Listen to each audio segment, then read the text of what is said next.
ಹೇಳಿ, ನನಗೊಮ್ಮೆ ಯಾರೋ ಒಂದು ಬಹಳ ಸುಂದರವಾದ ಮಾತನ್ನು ಹೇಳಿದರು. ನಿಮಗೆ ಭಗವಂತನ ಮೇಲೆ ನಂಬಿಕೆ ಇದ್ದೂ ಕೂಡ ನೀವು ಚಿಂತೆ ಮಾಡ್ತೀರಿ ಅಂದರೆ ನೀವು ಭಗವಂತನ ಇನ್ಸಲ್ಟ್ ಮಾಡ್ತಾ ಇದ್ದೀರಾ ಅಂದ್ರೆ. ಎಂಥ ಸುಂದರವಾದ ಮಾತು.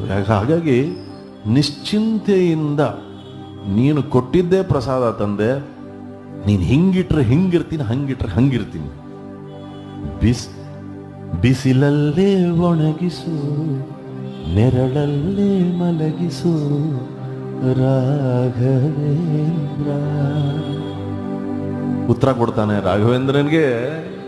ಆ ಭಕ್ತ ಹೇಳ್ತಾನೆ, ಬಿಸಿಲಲ್ಲಿ ಕೆಂಪಾಗಿ, ನೆರಳಲ್ಲಿ ತಂಪಾಗಿ, ನಗು ನಗುತ್ತಾ ಇರುವೆ ರಾಘವೇಂದ್ರ.